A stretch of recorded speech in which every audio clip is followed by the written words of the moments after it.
Assalamualaikum warahmatullahi wabarakatuh. Selamat berjumpa pada program mata kuliah daring online. Pada pertemuan ini, kita akan membahas mata kuliah perbandingan administrasi negara atau publik. Topiknya adalah pendekatan dan metode perbandingan administrasi publik.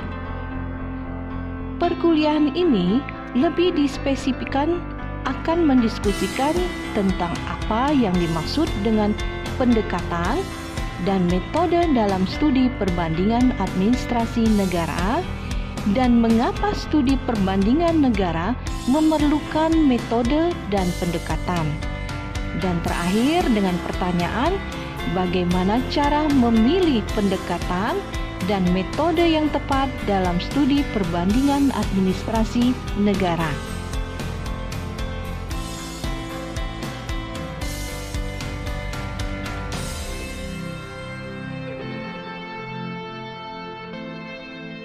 Kalau kita perhatikan, ketika kita mendiskusikan pendekatan itu, sebetulnya terkait dengan konsep model.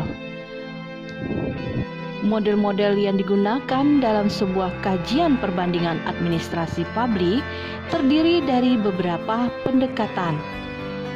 Jadi pendekatan itu sendiri di dalamnya terdapat beberapa teknik atau metode untuk melakukan kajian perbandingan. Metode perbandingan di dalam administrasi publik itu mencakup paling tidak 4 hal. Pertama, membandingkan sistem yang berbeda atau membandingkan sistem yang berbeda pada bidang-bidang yang berbeda. Kemudian, membandingkan waktu yang berbeda. Ketiga, membandingkan berbagai sistem pada saat yang sama. Jadi sistem yang berbeda dibandingkan pada saat yang sama, itu maksudnya. Dan yang keempat adalah teknik atau metodenya adalah membandingkan sistem yang berbeda pada status yang sama, misal pemerintahan pada pasca perang atau selama revolusi industri. Bagaimana caranya proses analisis perbandingan itu dilakukan? Salah satu cara atau metode untuk melakukan analisis perbandingan adalah dengan membandingkan beberapa aspek pada negara-negara yang berbeda. Pada awal perkembangannya dilakukan hanya 2 negara saja, misalnya bagaimana membandingkan reformasi birokrasi di Singapura dengan di Indonesia. Tetapi pada perkembangannya, proses perbandingan itu tidak hanya difokuskan pada 2 negara saja. Kita bisa melakukan analisis perbandingan pada berbagai negara yang berbeda, lebih dari 2 negara.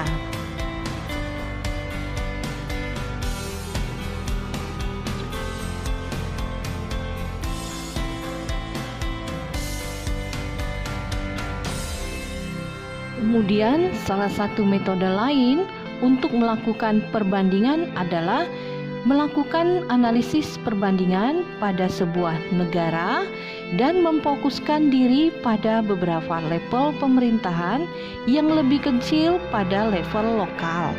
Misalnya, di Indonesia kita bisa melakukan analisis perbandingan pada level pemerintahan kota yang berbeda.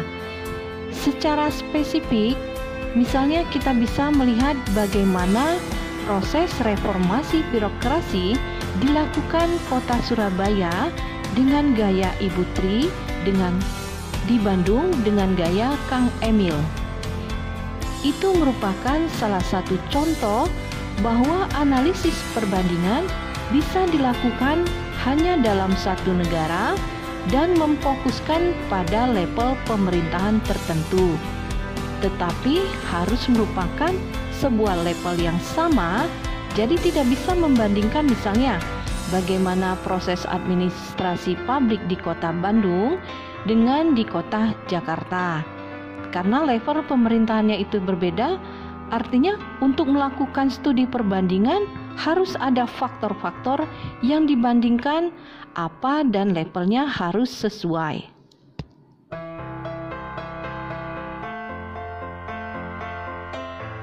Metode lain yang cukup dikenal dalam metode perbandingan adalah yang disebut dengan historical comparison atau cara untuk membandingkan fenomena administrasi publik di dalam kurun waktu yang berbeda dengan memfokuskan pada aspek-aspek yang sama.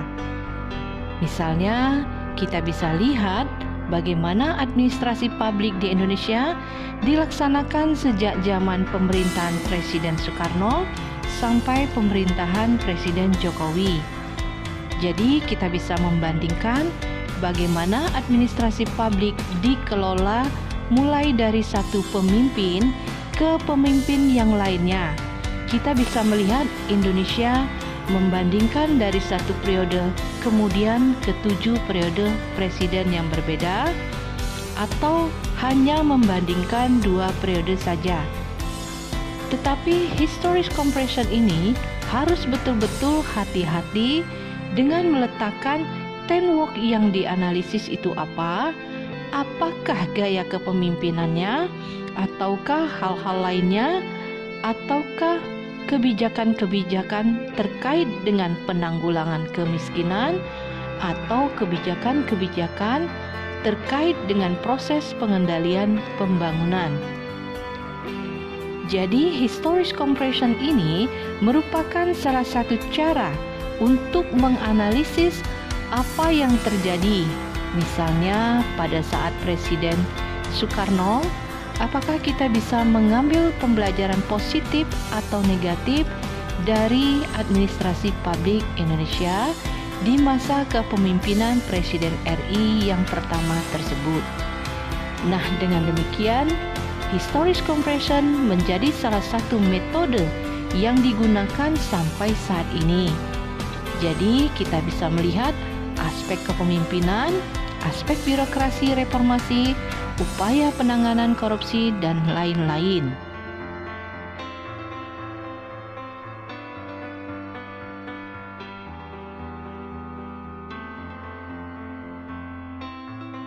Kemudian contoh-contoh lain bagaimana melakukan analisis perbandingan juga bisa diterapkan untuk mengembangkan atau meningkatkan kualitas dan efektivitas serta efisiensi dari pelayanan publik.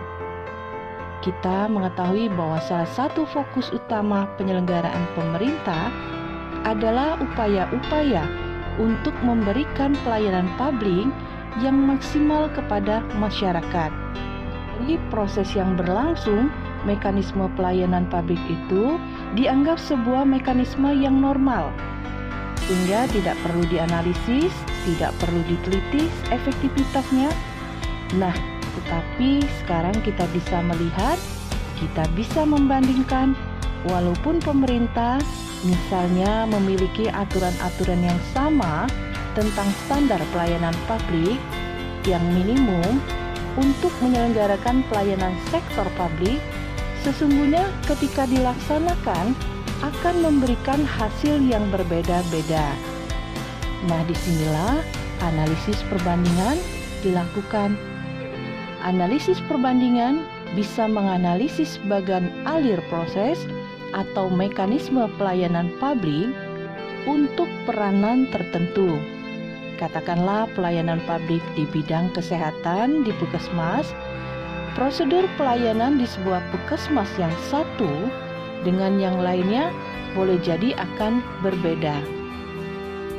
Contoh lain dalam pelaksanaan analisis perbandingan atau menggunakan metode perbandingan administrasi publik itu bisa dilakukan dengan cara melihat bagaimana misalnya proses perencanaan pembangunan di Indonesia dilakukan tentu saja saat ini setelah reformasi Indonesia, mengenal Undang-Undang Sistem Perencanaan Pembangunan Nasional STPN nomor 25 tahun 2004 yang mengatur bahwa Indonesia memiliki tahapan-tahapan khusus dalam proses perencanaan pembangunan yang mengadopsi sistem bottom up dan top down. Sistem tersebut harus dilakukan sama dari Sabang sampai Merauke, tetapi pada prakteknya atau progresnya atau perkembangannya, kemajuan dari suatu wilayah itu sangatlah variatif. Nah, analisis perbandingan ini bisa digunakan sebagai kerangka atau alat untuk melihat apa sebabnya STPN tersebut dilakukan dengan sangat baik di sebuah wilayah, tetapi mengalami problem atau masalah di wilayah lain. Di samping itu, analisis perbandingan juga bisa secara spesifik membandingkan proses penganggaran. Misalnya, ketika proses penganggaran itu dilakukan, mulai dari penyusunan anggaran, penetapan, auditing, serta pengawasan, maka bisa dilakukan analisis yang lebih mendalam. Apa yang menyebabkan faktor-faktor keberhasilan dalam keempat proses tadi? Dan apa juga kontribusi terhadap kegagalan dari tahapan-tahapan penyelenggaraan yang dilakukan? Kita bisa melihat bahwa dari beberapa model atau metode perbandingan, analisis perbandingan tidak hanya digunakan secara global. Membandingkan kondisi sebuah negara dengan negara lain, tapi setiap analisis perbandingan itu harus dibangun dari faktor-faktor spesifik secara komprehensif. Jadi ada unsur-unsur penting untuk melakukan analisis perbandingan. Di antaranya bahwa levelnya itu harus sama, faktor-faktor yang dibandingkan pun harus jelas, harus fokus. Jadi kita tidak bisa membandingkan satu, misalnya aspek pelayanan publik di bidang kesehatan yang dilihat, tetapi kemudian di tempat lain melihat sebuah proses perencanaan pembangunannya. Jadi harus kompatibel dari sisi topik maupun mekanismenya juga. Pada umumnya, proses analisis perbandingan, metode apapun yang digunakan itu akan dibuat dulu sebuah kerangka analisanya dulu. Apa yang ingin dibandingkan? Kadang-kadang kita juga melakukan semacam kapan sebetulnya perbandingan ini akan dilakukan, karena ketersediaan data ini juga harus merata. Jadi kita tidak bisa melakukan analisis perbandingan yang komprehensif seandainya data-data yang dimiliki itu memiliki keterbatasan. Dalam konteks ini, kalau kita mempelajari lebih banyak metode atau pendekatan-pendekatan dalam analisis perbandingan ini akan sangat bermanfaat untuk mendukung proses perbaikan sistem administrasi publik. Apa yang sering banyak didengungkan mengenai reformasi birokrasi dan lain-lain sebagainya itu juga merupakan sebuah perkembangan baru yang sebetulnya lahir dan terus dikembangkan melalui analisis perbandingan. Jadi tidak ada satupun upaya-upaya riset dan pengembangan di bidang administrasi publik yang tidak menggunakan salah satu instrumen atau salah satu metode perbandingan. Apa yang dimiliki kita, apa yang dimiliki orang lain, kemudian disandingkan. Apa kelebihannya dan apa kekurangannya? Nah, untuk itu analisis perbandingan tidak cukup hanya melihat secara general, tapi harus dikombinasikan dengan beberapa teori-teori lain. Itu sebabnya kenapa di dalam mempelajari mata kuliah perbandingan administrasi publik, penting kiranya kita memahami konsep administrasi publik secara utuh sebagai konsep yang sangat dinamis dan juga melihatnya secara holistis. Serta juga perlu kiranya mempelajari teori-teori lain yang memperkuat dalam hal ini, misal konsep ekologi administrasi publik. Ini merupakan konsep administrasi publik yang sangat membantu untuk melakukan analisis perbandingan.